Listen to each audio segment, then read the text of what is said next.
Hello friends, આજે આપણે બનાવીશું આલુ સેવ.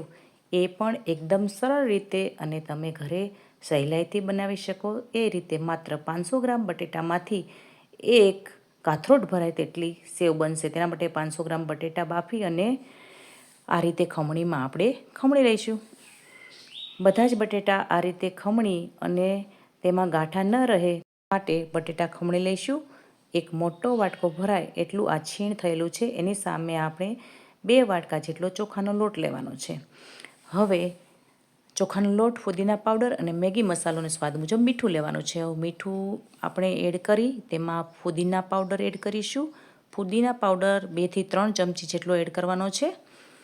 ત્યારબાદ આપણે એક મેગી મસાલો તેમાં એડ કરી લઈશું અને આપણે 2 વાટકા ચોખાનો લોટ લીધો છે તેમાંથી થોડો થોડો એડ કરી અને તેને લોટ બાંધી લઈશું. જેમ જરૂર પડે તેમ ચોખાનો લોટ એડ કરતા જઈશું. આમાં ચણાનો લોટ લેવાનો નથી, માત્ર ને માત્ર ચોખાનો લોટનો જ ઉપયોગ કરીશું.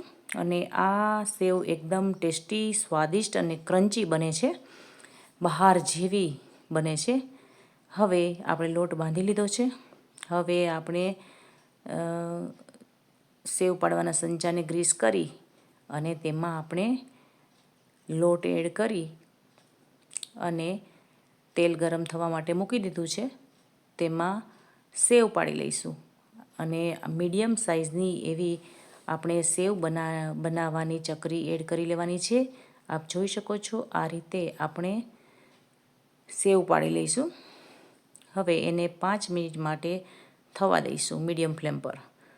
આપ જોઈ શકો છો આ રીતે ક્રન્ચી થાય ત્યાં સુધી બંને બાજુ પલટાવી અને આપણી સેવ તૈયાર થઈ ગઈ છે.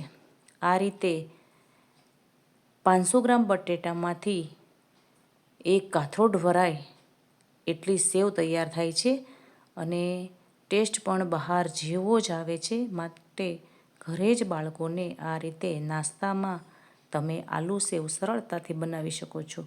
તો આપની આલુ સેવ એકદમ ક્રન્ચી અને ટેસ્ટી ફુદીના ફ્લેવર બને છે અને તૈયાર છે. જો મારો વિડીયો ગમે તો લાઈક, શેર અને સબસ્ક્રાઈબ કરવાનું ભૂલતા નહીં. Thank you.